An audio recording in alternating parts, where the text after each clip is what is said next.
पुढचा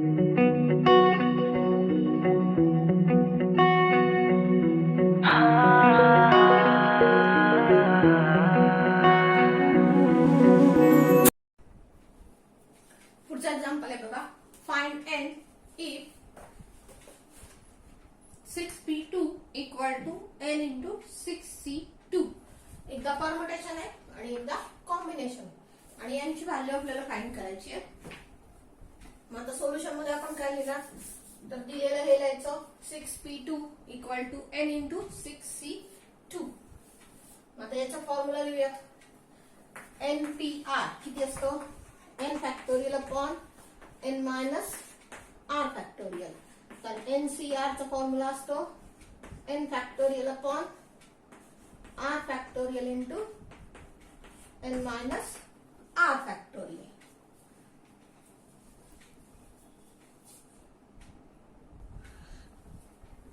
so 6p2 त्या फॉर्म्युल्याने कसं होणार, 6 factorial upon 6 minus 2 factorial equal to n into 6c2 झालं 6 factorial upon 2 factorial into 6 minus 2 factorial. आता यातलं कॅन्सल काय होईल बघा, तर 6 फॅक्टोरियल अपॉन हे झालं 4 factorial equal to n into 6 factorial upon 2 factorial into 4 factorial.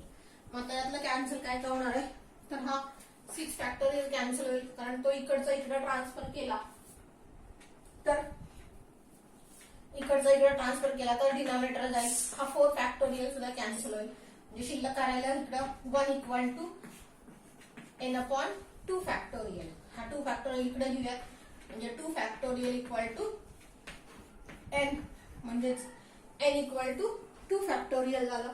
म्हणजेच n ची किंमत किती असेल, 2 फॅक्टोरियल म्हणजे 1 इंटू 2, म्हणजे n किती झाला, तर 2 झाला.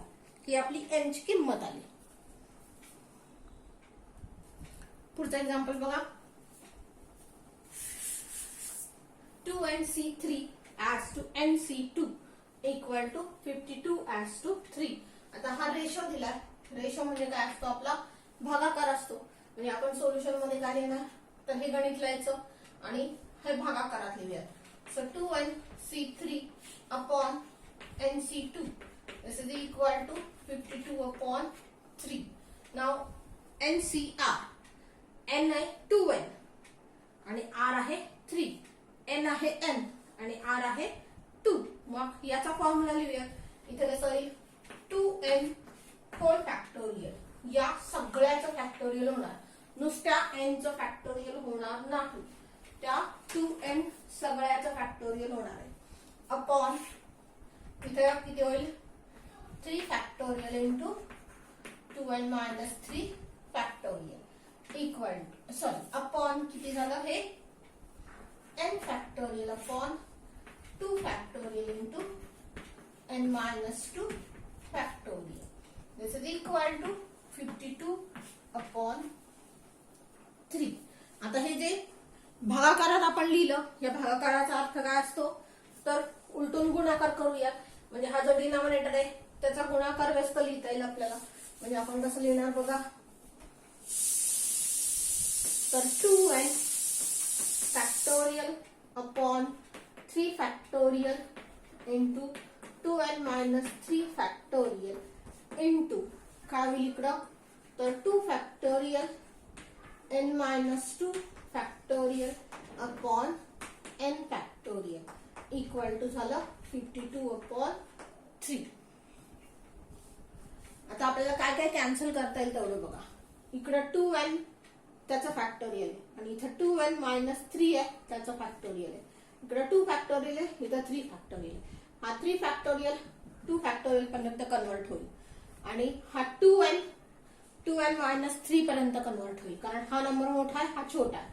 यातला हा मोठा आहे बघा, हा n मायनस 2 पर्यंत कन्वर्ट करायचा. म्हणजे आता हे एक्झाम्पल आपल्याला थोडस रुंदीला जास्त होईल. आपण सुरुवातीपासून लिहूयात बघा. बघा आपण कसं लिहिलं, तीच स्टेप लिहिली मी. 2n factorial upon 3 factorial into 2n minus 3 factorial into reciprocal करून लिहिला 2 factorial into 2n minus 2 factorial upon n factorial equal to 52 upon 3.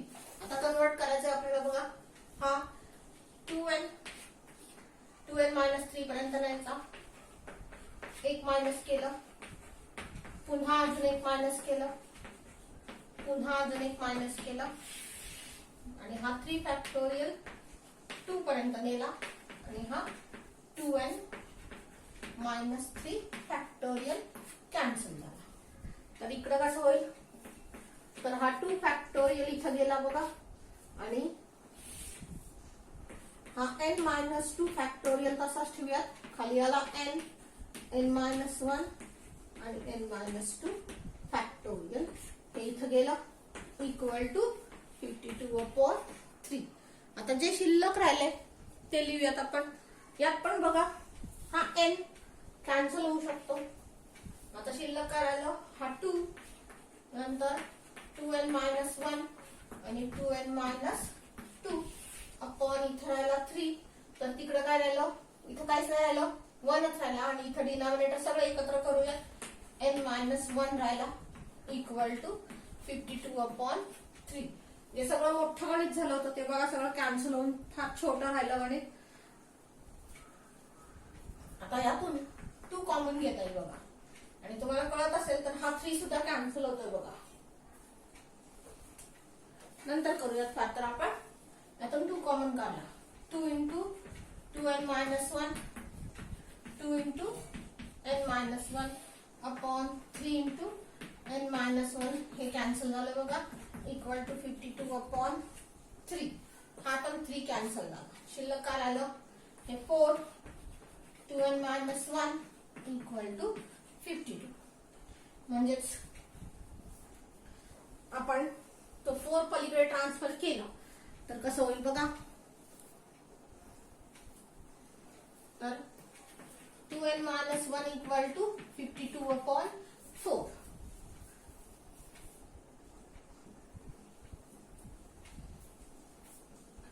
So 2n minus 1 equal to किती झाले, 13 झाले.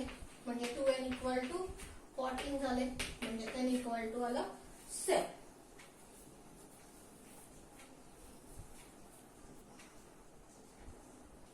म्हणजे या एक्झाम्पल मध्ये आपली n ची किंमत 7 आली. पुढचा एक्झाम्पल आहे find n and r if npr equal to 720 and n minus r equal to 120. n आणि r दोन्हीच्या किमती काढायच्या. तुम्हाला परम्युटेशन आणि कॉम्बिनेशनच्या किमती दिलेल्या आहेत. आता सोल्युशन मध्ये आपण काय काय लिहित बघा. तर npr equal to 720 n minus r equal to 120 हे दिलेलं आहे तुम्हाला. आता विंडो काय माहिती आपल्याला, तर NCR equal to NCN minus R होतं. मग NCN मायनस R 120 आहे म्हणजे ही किंमत 120 आहे म्हणजे याची किंमत सुद्धा 120 असणार. So therefore NCR equal to 120 झाला. म्हणजे तुम्हाला काय मिळालं बघा, तर NPR 720 आहे आणि NCR 120 आहे. मग याच्यावरून आता तुम्हाला n आणि r काढायचं. मग आपण NCR चं सूत्र NCR चं सूत्र काय बघा. Since NCR equal to NPR upon R factorial हे एक सूत्र आपण प्रॉपर्टीज मध्ये लिहिलेलं आहे बघा. NCR equal to NPR upon R factorial. NCR किती आहे 120 आहे इक्वल टू हे 720 अपॉन R फॅक्टोरियल झाला. ह्याच्यावरून R फॅक्टोरियल किती झाला बघा. हे इकडे घेतला हे इकडे घेतला म्हणजे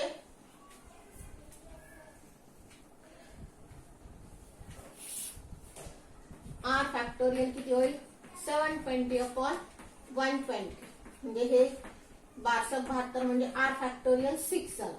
मग आता R फॅक्टोरियल ची किंमत फॅक्टोरियल मध्ये काढूयात. म्हणजे 6 म्हणजे आपल्याला असं लिहिता येईल बघा 1 गुणिले 2 गुणिले 3 हे 6 होतं म्हणजेच हे 3 फॅक्टोरियल झालं. मग R फॅक्टोरियल जर 3 असेल फॅक्टोरियल असेल तर आर किती झाला आपला, तर 3 झाला. ही आपली आर ची किंमत आपल्याला मिळाली. आता पुढे बघा, आर आपल्याला मिळाला. NPR आपला 720 माहितीये, त्यात आर ची किंमत आपण 3 ठेवूया, म्हणजे NP3 किती होईल, तर 720 होईल. आता याचा फॉर्म्युला लिहूयात. NPR च्या सूत्रानुसार NPR चं सूत्र काय आलं, n factorial upon n-3 factorial equal to 720. हे कन्वर्ट करूयात.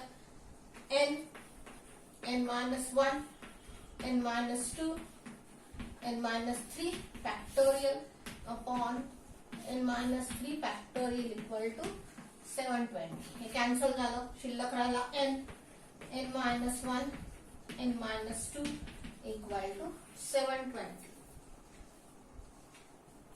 आता जर नीट बघितलं तर हे 3 शेजारचे नंबर आहेत बघा. म्हणजे हा 10 असेल तर हा 9 आहे, हा 8 आहे. हा n जर 20 असेल तर हा 19 आहे, हा 18 आहे. डिसेंडिंग ऑर्डरनी नंबर्स आहेत. मग या नंबरची मल्टिप्लिकेशन ही 3 नंबर मध्ये आपण करूया. 720 म्हणजे 3 नंबरचा, असे 3 नंबर शोधायचे की त्या 3 नंबरचा गुणाकार 720 असेल आणि ते शेजारचे नंबर असतील. आता बघा 720 म्हणजे किती आहे, 10 गुणिले 9 गुणिले 8 येईल का बघा. 9-8 72 आणि 1 0 वाढला म्हणजे 720 झाले. आणि हा मोठा आहे, हा त्याच्यापेक्षा छोटा, हा त्याच्यापेक्षा छोटा. बघा हा मोठा आहे, हा त्याच्यापेक्षा छोटा, हा त्याच्यापेक्षा छोटा. याच्यावर n किती झाला, तर 10 झाला. म्हणजे आपल्या r ची किंमत आली 3 आणि n ची किंमत आली 10. येईल का बघा. पहिला n 10 आहे, जर n-1 किती असेल, 9 असेल, म्हणजे n परत 10 झाला. म्हणजे आपण बरोबर केलंय.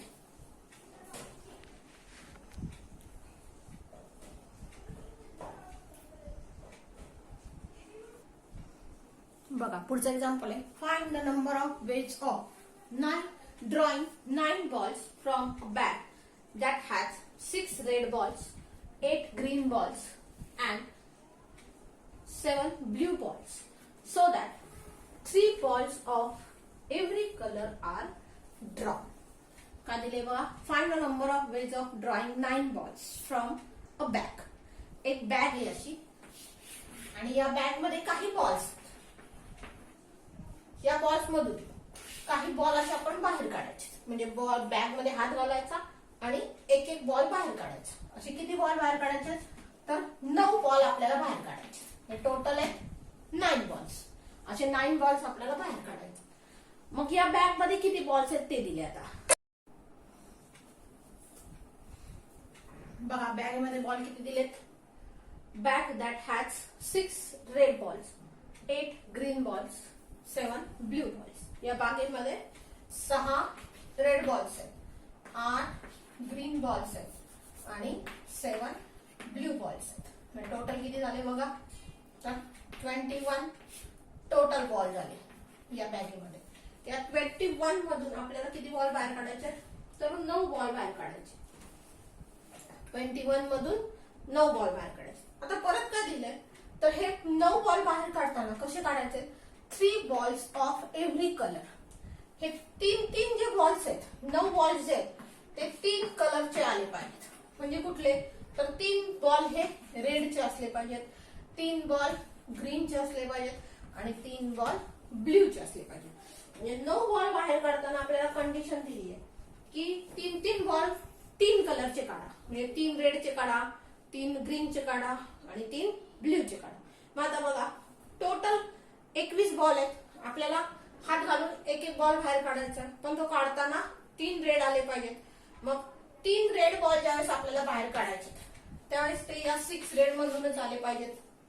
कारण 6 जे रेड बॉल्स आहेत त्यातूनच बॉल जर बाहेर काढला तरच तो रेड येईल. बरोबर आहे ना. ग्रीन बॉल बाहेर येताना रेड होणार नाही. रेड मधूनच रेड बाहेर काढायचा, ग्रीन मधूनच ग्रीन बाहेर काढायचा आणि ब्ल्यू मधूनच ब्ल्यू बाहेर काढायचा.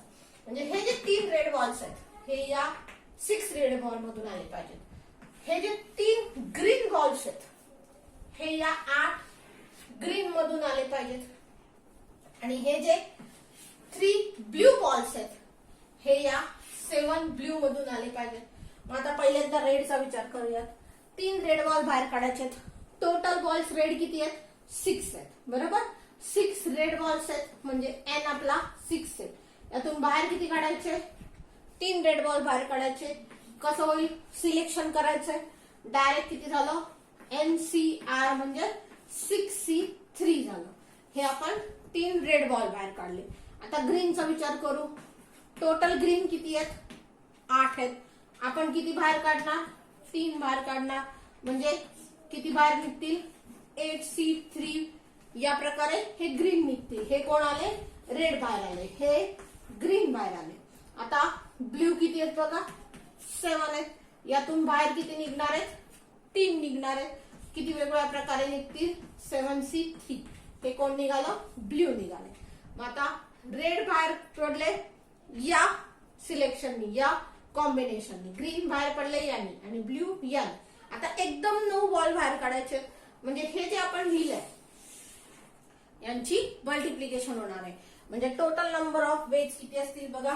तर 6C3 into 8C3 into 7C3 हे टोटल नंबर ऑफ वेज झाले की आपण 9 बॉल बाहेर काढले या 21 बॉल मधून, जेणेकरून 3 बॉल रेडचे झाले, 3 ग्रीनचे झाले आणि 3 ब्ल्यूचे आपण बाहेर काढले. आता हे सगळं आपल्याला लिहून काढायचं. बघा आपण काय काय लिहिलं. टोटल बॉल्स, बॅगेतले टोटल बॉल्स बघतो आपण. 6 red plus 8 green plus 7 blue म्हणजे टोटल किती झाले? 21 झाले. आता या 21 मधून 9 बॉल बाहेर काढायचे. We have to draw 9 balls from the bag. आपल्याला बॅग मधून 9 बॉल्स बाहेर काढायचे. पण ते कसे काढायचे? Such that 3 balls of every colour. 3 balls हे प्रत्येक कलरचे असले पाहिजेत. म्हणजे 3 बॉल्स रेडचे, 3 बॉल्स ग्रीनचे आणि 3 बॉल्स ब्ल्यूचे असले पाहिजे. मग आता रेड मधूनच रेड बाहेर आला पाहिजे. मग आपण पहिलं स्टेटमेंट काय लिहिलं बघा. 3 red balls are drawn from 6 red balls. 6 red मधूनच आपल्याला बॉल बाहेर काढला तरच तो रेड असणार आहे. म्हणून हे 3 रेड बॉल्स आपण कुठून बाहेर काढणार? तर या 6 रेड बॉल्स मधून बाहेर काढणार आणि सिलेक्शन करायचंय आपल्याला. मग सिलेक्शन करायचंय म्हणजे आता आपण NCR वापरणार आहे. So 3 red balls are selected from 6 red balls किंवा 3 red balls are drawn from 6 red balls in 6C3 ways. आता ग्रीन बघूयात. 3 ग्रीन बॉल बाहेर काढायचे. कुठून काढणार? तर 8 ग्रीन मधूनच काढणार. So 3 green balls are drawn. तुम्ही इथं ड्रॉन म्हणा किंवा सिलेक्टेड म्हणा, काही म्हणा. 3 green balls are drawn or selected from 9 green balls in 8C3 ways. Sorry, इथं 9 green balls आहेत. सो सिलेक्शन झालं. Total number of veg 8C3 आलं. आता 3 ब्ल्यू आहेत ते बाहेर काढायचे. कशातून काढायचे? 7 ब्ल्यू मधून बाहेर काढायचे. So 3 blue balls are drawn from 7 blue balls in 7C3 ways. आता हे प्रत्येक कलरचं झालं. पण आपल्याला असं वेगवेगळं काढायचं नव्हतं. आपल्याला एकत्र 9 बाहेर काढायचे होते. म्हणून आपल्याला पुन्हा स्टेटमेंट बदलावं लागेल. कसं लिहिलं? तर एकदम 9 बॉलचं लिहायचं. आता बघा कसं लिहिलं. Total number of ways of selecting 9 balls such that 3 balls of each colour. हे आपलं एक्झाम्पल होतं. मग आपण हे फक्त फोडून प्रत्येकाचं वेगवेगळं लिहिलं. आता पुन्हा कंबाईन करायचं. So 9 balls are selected from 21 balls such that 3 balls are of each color. कसं काढलं? टोटल नंबर ऑफ वेज झाले 6C3 हे रेड बाहेर आले इंटू 8C3 हे ग्रीन बाहेर आले इंटू 7C3 हे ब्ल्यू बाहेर आले. आता हे फक्त कॅल्क्युलेशन आपल्याला करायचं. So 6 factorial upon 3 factorial into या दोघांची वजाबाकी आता आपण करूयात, कारण डायरेक्ट जमायला लागले आपल्याला. आता दोघांची वजाबाकी किती झाली? 3 फॅक्टोरियल. हे मी काय लिहिलं? 6 मायनस 3 फॅक्टोरियल जे लिहित होतो ते डायरेक्ट मी 3 फॅक्टोरियल लिहिलं इंटू 8 फॅक्टोरियल अपॉन 3 फॅक्टोरियल. इथे किती लिहितो आपण? 8 मायनस 3. 8 मायनस 3 किती झाले? 5 factorial into 7 factorial upon 3 factorial into 7 minus 3 झाले 4 फॅक्टोरियल. आता हे कन्व्हर्शन फक्त करायचं आणि आपल्याला किंमत काढायची. हा 6 फॅक्टोरियल 3 पर्यंत कन्वर्ट करा. So 6 into 5 into 4 into 3 factorial खालच्या 3 फॅक्टोरियलला गेला आणि हे 1 इंटू 2 इंटू 3 हे म्हणजे 3 फॅक्टोरियल झाले into 8 into 7 into 6 into 5 factorial upon खालच्या 5 फॅक्टोरियल ला गेले आणि हे 1 इंटू 2 इंटू 3 झालं इंटू हे झालं 7 फॅक्टोरियल कन्वर्ट होईल 7 इंटू 6 इंटू 5 इंटू 4 फॅक्टोरियल खालच्या 4 फॅक्टोरियल ला गेले आणि हे 1 इंटू 2 इंटू 3 झालं। आता काय कन्वर्ट करून भागाकार होईल बघा, हे 3 दुने 6 गेले इथं, इथं हे 3 दुने 6 गेले आणि इथं हे 3 दुने 6 गेले म्हणजे कोण कोण राहिलं 5 इंटू 4 राहिला पहिल्या याच्यामध्ये इंटू इथं काय राहिलं तर 8 इंटू 7 राहिलं आणि पुढं इंटू 5 इंटू नाही 7 इंटू 5 राहिलं। जसं आहे तसं लिहूया, हा 4 फॅक्टोरियल कॅन्सल झाला, शिल्लक किती राहिले हे 5 चौक 20 हे 8 7 56 आणि 7 8 35 ही टोटल मल्टिप्लिकेशन करून घ्या 20 गुणिले 56 गुणिले 35 मग ती मल्टिप्लिकेशन होते 29,200 म्हणजे 29,200 या वेगवेगळ्या प्रकारे आपण ही 9 बॉल बाहेर काढू शकतो की जेणेकरून 3 रेड येतील 3 ग्रीन येतील आणि 3 ब्ल्यू येतील। पुढचा एक्झाम्पल बघा, find the number of ways of selecting a team of 3 boys and 2 girls from 6 boys and 4 girls.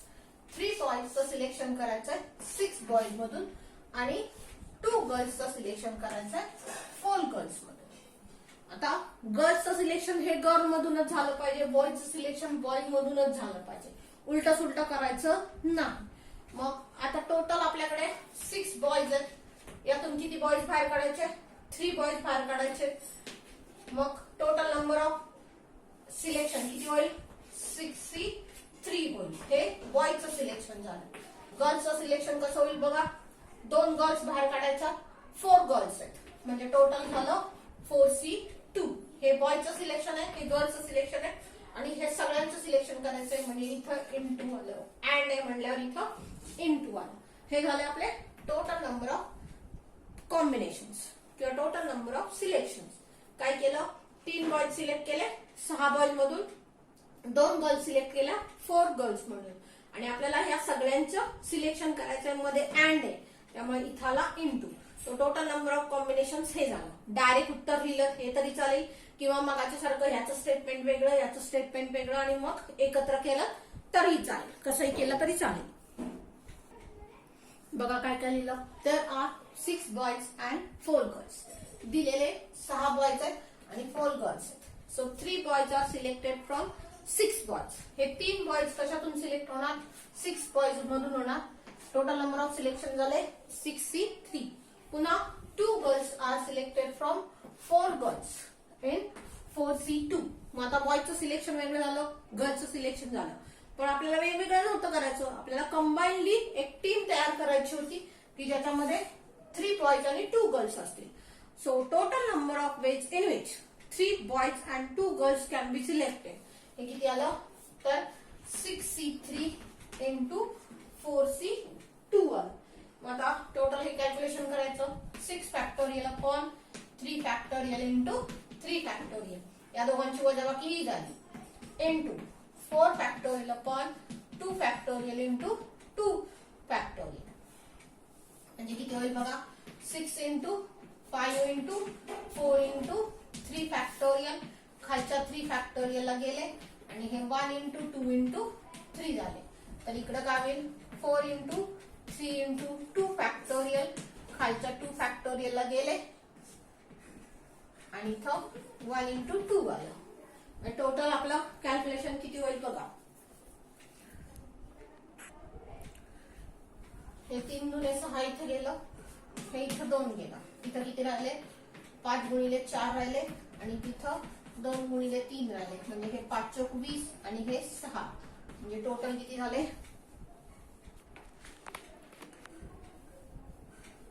तर 120 झाले, म्हणजे 120 प्रकारे आपल्याला हे सिलेक्शन करता येईल।